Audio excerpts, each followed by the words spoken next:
भी सेटिंग सीख रही हूँ, और मैं जैसे ही वो सीख जाऊंगी तो फिर हम उसी से अपना जो लूसेंट की सीरीज है वो आगे स्टार्ट करेंगे। तो अब हमको वैष्णव धर्म उसी की सीरीज में आज पढ़ना था, तो हम इसको शुरू कर लेते हैं कि हमको वैष्णव धर्म पढ़ना है। ठीक है, तो देखिए, आइए देखते हैं। वैष्णव धर्म के विषय में प्रारंभिक जानकारी उपनिषदों से मिलती है। देखिए, ये मेरा पहला वीडियो है, तो इसको हम थोड़ा शॉर्ट बनाएंगे ताकि मुझे थोड़ा सा समझ में आ जाए चीजें। आइए देखते हैं, वैष्णव धर्म के विषय में प्रारंभिक जानकारी कहाँ से मिलती है? उपनिषदों से मिलती है। इसका विकास कब हुआ? भागवत धर्म से हुआ है। नारायण की पूजा क्या कहे जाते थे? पंचरात्र कहे जाते थे नारायण की पूजा, है ना। वैष्णव धर्म के प्रवर्तक कौन थे? कृष्ण थे, जो वृषण कबीले के थे और जिनका निवास स्थान मथुरा था। वैष्णव धर्म के प्रवर्तक कौन माने जाते हैं? कृष्ण माने जाते हैं, जो कि कहाँ के थे? वृषण कबीले के थे, और जिनका निवास स्थान कहाँ माना जाता है? मथुरा माना जाता है। मैंने ग्रीन कलर ले लिया क्योंकि पहले मैंने एक रिकॉर्ड करी थी तो उसमें पर्पल कलर था।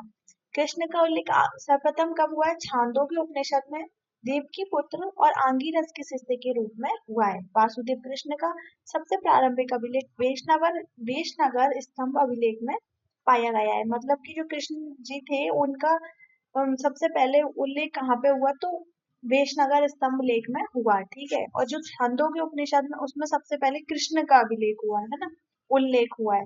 अब आइए आगे देखते हैं अपन। देखिए, विष्णु के 10 अवतारों के नाम इंपॉर्टेंट है। मिले कहाँ से? मत्स्य पुराण से, ये इंपॉर्टेंट है पुराण का नाम। अब आगे देखिए, 10 अवतार इस प्रकार है: मत्स्य, क्रूर, वराह, नरसिंह, वामन, परशुराम, राम, बलराम। ये तीनों तो एक साथ याद हो जाते हैं ना, बुद्ध और कल्कि।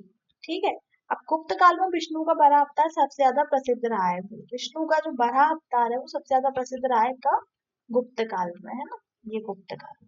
अब वैष्णव धर्म में ईश्वर को प्राप्त करने के लिए सर्वाधिक महत्व किसे दिया गया है? भक्ति को दिया गया है। किसे दिया गया है? भक्ति को। भगवान विष्णु को सुदर्शन चक्र में कितनी तीली आती है? 6। याद रखना है ना। अब आइए संप्रदाय और मतों के नाम पढ़ते हैं। ये इनमें से ना टेस्ट सीरीज में क्वेश्चंस आते हैं, तो हम ये देख लेते हैं। वैष्णव संप्रदाय, विशिष्टाद्वैत, रामानुज। संप्रदाय का नाम क्या है? वैष्णव। और वाह, ये देखिए कुछ ट्रिक्स होती हैं याद करने की जिनसे आप याद कर सकते हो। वाह से वैष्णव, वाह से विशिष्ट, और राम तो विशिष्ट है ही, तो रामानुज, है ना। तो क्या हो गया? वैष्णव संप्रदाय, विशिष्ट अद्वैत, रामानुज, है ना। अब आगे देखते हैं। ब्रह्म, देखिए ब्रह्म मतलब ब्रह्मा जी, है ना। मतलब हम ट्रिक बना रहे हैं। ब्रह्म संप्रदाय तो इसको क्या है? द्वैत, इनके मत है। और आनंद तीर्थ क्या है? आचार्य। आचार्य कौन थे? आनंद तीर्थ। अब रुद्र संप्रदाय की बात करें तो क्या है इसका मत? शुद्धाद्वैत, और वल्लभाचार्य इनके आचार्य हैं। अब सनक को, इसका एक ट्रिक है सनक, द्वैताद्वैत। सनक लगी तो उसने क्या किया? देता गया, तो सनक संप्रदाय, द्वैताद्वैत और निम्बार्क। ठीक है, अब एक बार इसको रिवाइज भी करते जाते हैं। वैष्णव संप्रदाय, विशिष्टाद्वैत, रामानुज। ब्रह्म संप्रदाय, द्वैत, आनंद तीर्थ। रुद्र संप्रदाय, शुद्धाद्वैत, वल्लभाचार्य। सनक संप्रदाय, द्वैताद्वैत, निम्बार्क। अब आइए बुक्स के बारे में बात करते हैं। अब देखिए, वरकरी संप्रदाय का नाम है, और इसके संस्थापक कौन है? नामदेव। ठीक है। श्री वैष्णव क्या है? संप्रदाय का नाम है। रामानुज संस्थापक है। ब्रह्मसूत्र क्या है? इनका बुक है ब्रह्मसूत्र। अब देखिए बुक का नाम दिया हुआ है ब्रह्मसूत्र, तो श्री वैष्णव, रामानुज, ब्रह्मसूत्र। परमार्थ रामदास और दासबोध। राम भक्त रामानंद और अध्यात्म रामायण इनकी बुक है। किसकी? रामानंद की। और संप्रदाय क्या है? राम भक्त। परमार्थ क्या है? रामदास और दास बोध। श्री वैष्णव क्या है? रामानुज और ब्रह्म सूत्र पुस्तक का नाम है। अंकोर वाट का मंदिर कंबोडिया कंबोज के राजा सूर्यवर्मा द्वितीय ने 1113 ईस्वी से 1150 ईस्वी में बनवाया था। इस मंदिर में लगभग 10.5 फीट ऊंची प्रतिमा भगवान विष्णु की मूर्ति स्थापित की गई है। अब आगे देखते हैं अपन। देखिए, इस्लाम धर्म देखना है आपको। इस्लाम धर्म के संस्थापक सभी को पता है, हजरत मोहम्मद साहब। कलर चेंज कर लेती हूँ मैं। ठीक है, आइए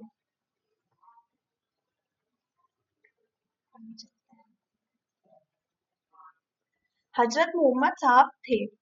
ठीक है, हजरत मोहम्मद साहब का जन्म कब हुआ? 570 ईस्वी में मक्का में कुरैश कबीला था, एक कुरैश कबीला, ठीक है। अब ये कबीले वगैरह के नाम पूछे नहीं गए हैं, पर लूसेंट में जो दिया है वो तो पढ़ना ही चाहिए, है ना। पिता का नाम क्या था? अब्दुल्ला, और माता का नाम था क्या था? अमीना। लालन पालन उनके चाचा अबू तालिब ने किया। हजरत मोहम्मद साहब को 610 ईस्वी में मक्का के पास हीरा नामक गुफा में ज्ञान की प्राप्ति हुई। इनको ज्ञान की प्राप्ति कहाँ पे हुई, ये इंपॉर्टेंट है, कहाँ पे हुई? मक्का के पास। वो गुफा का नाम क्या था? हीरा। 610 ईस्वी में। अब 24 सितंबर 622 ईस्वी को पैगंबर के मक्का से जो मदीना की यात्रा है, उन्होंने मक्का से मदीना तक यात्रा की थी, उसको इस्लाम जगत में मतलब मुस्लिम संवत, हिजरी संवत के नाम से जाना जाता है। कब की थी? 24 सितंबर 622 ईस्वी को पैगंबर के मक्का से मदीना की यात्रा इस्लाम जगत में मुस्लिम संवत, हिजरी संवत के नाम से जाना जाता है। मोहम्मद की शादी 25 वर्ष की अवस्था में खदीजा नामक विधवा के साथ हुई। ठीक है। अब मोहम्मद की पुत्री का नाम क्या था? फातिमा था, और दामाद का नाम अली था। पुत्री का नाम क्या था? फातिमा, और उनकी पति मतलब फातिमा के पति का नाम मतलब इनके दामाद का नाम क्या था? अली था। शादी कब हुई? विधवा से हुई थी इनकी शादी, खदीजा, खदीजा नामक विधवा से इनकी शादी हुई थी।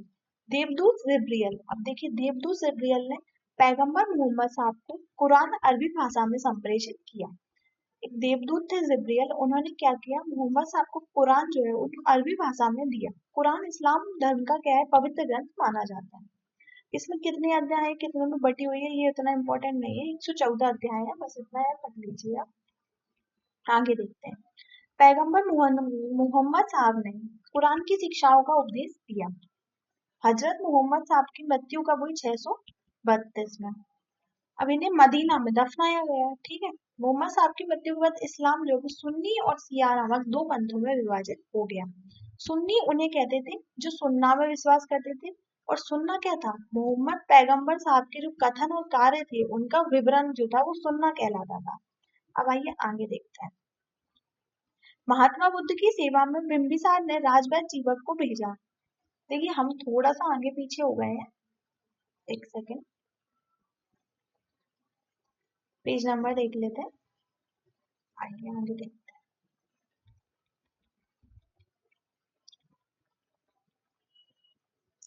ये आ गया। सिया अली की शिक्षाओं में विश्वास करते हैं। सिया किसकी शिक्षाओं में विश्वास करते हैं? अली की। और सुन्ना कौन थे? जो कि मोहम्मद जो पैगंबर साहब थे उन्होंने अपने जो विचार दिए उन्हीं का संकलन था उसमें। और सिया क्या थे? अली की शिक्षा में विश्वास करते थे, उन्हीं मोहम्मद साहब का न्याय सम्मत उत्तराधिकारी भी मानते थे। और अली मोहम्मद साहब के कौन थे? दामाद थे, ये हम पहले देख चुके हैं। अब आगे देखते हैं। अली की 661 में मृत्यु हो गई, मतलब कि हत्या कर दी। अब अली अली जो था उसके पुत्र था हुसैन, उसकी भी हत्या हो गई करबला और इराक नामक स्थान में। इन दोनों हत्याओं ने क्या किया? सिया को निश्चित मत दे दिया। अब पैगंबर मोहम्मद साहब के उत्तराधिकारी क्या कहलाए? खलीफा कहलाए। ये खलीफा का जो पद है वो 1924 तक रहा है। 1924 में तुर्की के एक शासक थे मुस्तफा कमाल पाशा, इन्होंने इसे समाप्त किया था। इब्न इशाक ने सर्वप्रथम पैगंबर साहब का जीवन चरित्र लिखा है। मोहम्मद साहब पैगंबर के जन्म दिवस पर ईद ए मिलाद उन नबी देखिए मनाई जाती है ना, ईद ए मिलाद उन नबी क्यों मनाई जाती है? ये मोहम्मद पैगंबर साहब के जन्म दिवस के पर्व पर मनाई जाती है ना। अब आगे देखते हैं। भारत में सर्वप्रथम इस्लाम का आगमन कब हुआ? अरबों के जरिए हुआ। 712 ईस्वी में अरबों ने सिंध पर जीत लिया, और सबसे पहले भारत के इसी भाग में इस्लाम एक महत्वपूर्ण धर्म बना। नमाज के दौरान मुसलमान मक्का की तरफ मुंह करके खड़े होते थे। भारत से मक्का जो है वो पश्चिम की ओर है, इसलिए मक्का की ओर की दिशा को क्या कहा जाता है? किबला कहा जाता है। क्या कहा जाता है? किबला कहा। अब ईसाई धर्म और देख लेते हैं हम, छोटा सा है। ईसाई धर्म के संस्थापक कौन थे? ईसा मसीह थे।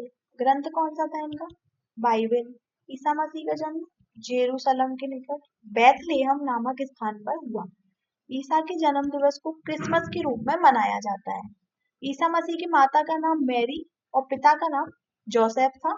इनका जन्म दिवस क्रिसमस मनाते हैं ना, क्रिसमस डे, वो इनके जन्म दिवस पर मनाते हैं। ईसा ने अपने जीवन के पहले 30 वर्ष एक बढ़ई के रूप में कार्य किया था, बढ़ई के रूप में ना, बैतलेहम के निकट नाजरेत में। नाजरेत इजराइल में आता है। प्रथम दूसरे से कौन से थे इनके? एंड्रूस और पीटर। ये याद रखने की चीजें हैं कुछ कुछ, है ना। ईसा मसीह को सूली पर रोमन गवर्नर पॉन्टियस ने चढ़ाया था। अब ये नाम याद रखना चाहिए। ईसा मसीह को 33 ईस्वी में सूली पर चढ़ाया गया। ईसाई धर्म का सबसे पवित्र चिन्ह कौन सा माना जाता है? क्रॉस। ईसाई त्रित्व में विश्वास रखते थे। ईश्वर पिता, ईश्वर पुत्र। अब एक सेकंड और रह गया एक और।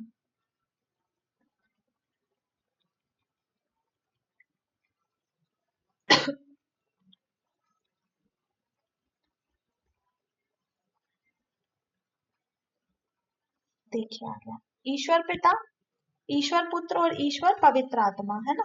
ईसाई क्या करते थे? त्रिसत्व में विश्वास रखते थे। ईश्वर पिता, ईश्वर पुत्र, ईश्वर पवित्र आत्मा। 12वीं शताब्दी में फ्रांस में आरंभिक भवनों की तुलना में अधिक ऊंचे व हल्के चर्च निर्माण हुए। वास्तुकला की यह शैली गॉथिक के नाम से जानी जाती है। इस वास्तुकलात्मक शैली के सर्वोत्कृष्ट उदाहरणों में पेरिस का नाथेड्रम चर्च प्रचलित है। ठीक है, अब हम आगे की धर्म है वो नेक्स्ट वीडियो में देखेंगे। अब मुझे इसे एडिट भी करना है। आप लोग अपनी ट्यूशन की बुक से एक बार इसे पढ़ सकते हैं। और वीडियो पसंद आए तो लाइक कीजिएगा, चैनल को प्लीज सब्सक्राइब कीजिएगा। और ओबीएस स्टूडियो की सेटिंग्स सीखने के लिए मुझे तो बहुत खुशी हो रही है। आप लोग बताइएगा कि आपको वीडियो कैसी लगी। Thank you.